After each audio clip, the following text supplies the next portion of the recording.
छत्तीसगढ़ी गाने देखने के लिए हमारे YouTube चैनल को सब्सक्राइब करें और नए अपडेट्स जानने के लिए बेल आइकन के बटन को क्लिक करें।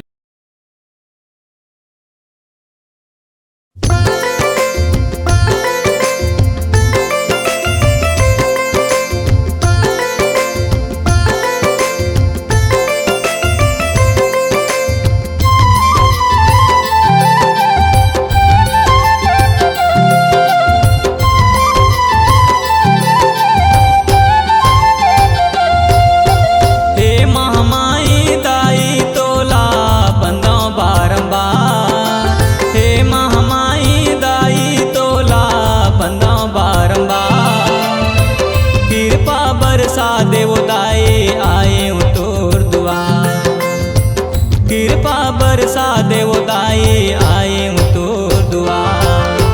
हे महामाई दाई तोला बंदा बारंबार, हे महामाई दाई तोला बंदा बारंबार।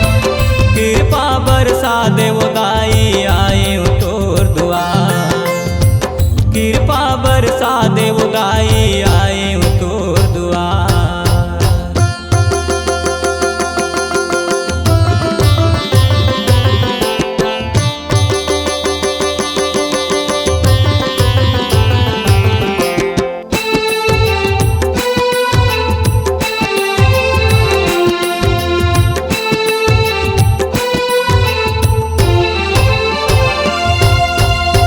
महामाई दाई तोर हवे मोनी मूरत, दिन रात आँखि मदाई रही थस झूलत।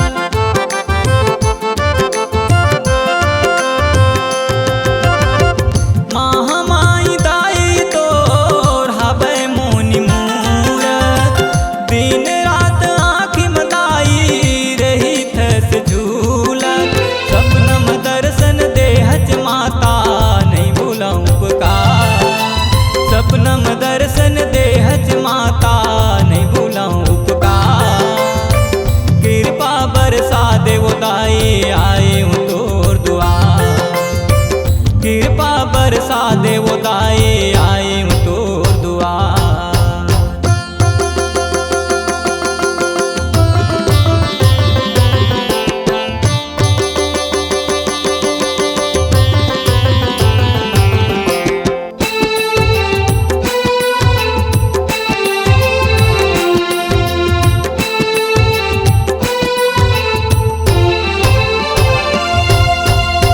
सुरीता तो करके दाई रोवत रही तो दिन रात, कौन ला बताऊं दाई मोर अंतस के बाद।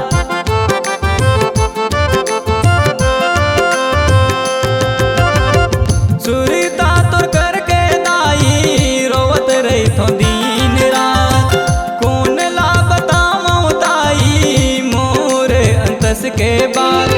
ओहावत रहीते दाई मोर आंसू के धार, ओहावत रहीते दाई मोर आंसू के धार। कृपा बरसा देवो दाई आए तोर दुआर, कृपा बरसा देवो दाई आए तोर दुआर।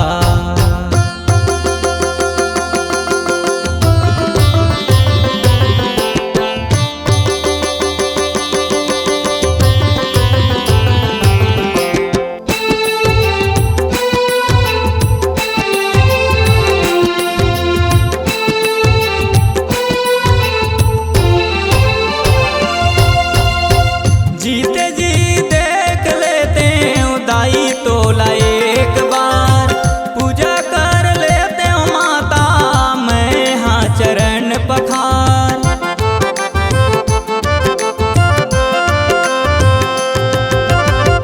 जीते जी देख लेते हो दाई तोला एक बार, पूजा कर लेते हो माता मैं हाँ चरण पखार। हाथ जोड़ बिनती है दाई अर्जी करो स्वीकार, हाथ जोड़ बिनती है दाई अर्जी करो स्वीकार।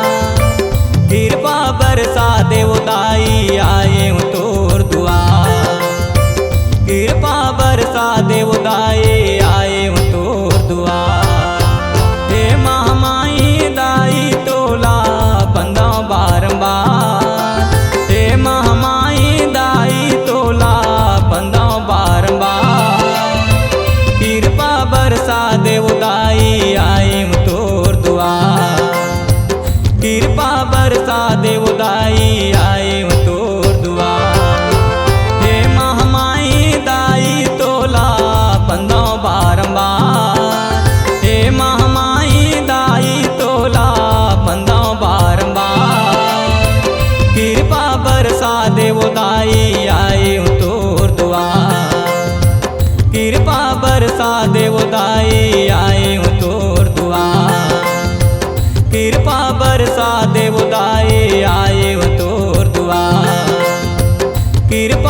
बरसा देव दाई आए हूँ तोर दुआर। आपकी आवाज ही आपकी पहचान है। यदि आप अपनी आवाज को एक नया आयाम देना चाहते हैं तो चले आइए मल्टी ट्रैक डिजिटल रिकॉर्डिंग के लिए AVM audio video studio Khamtarai Raipur. Mobile number 9301523929 और 7869646201। यदि आप नए एवं पुराने गीत सुनना चाहते हैं तो avmgana.com में जाकर गाना फ्री डाउनलोड करें और YouTube चैनल में AVM गाना को सब्सक्राइब करें।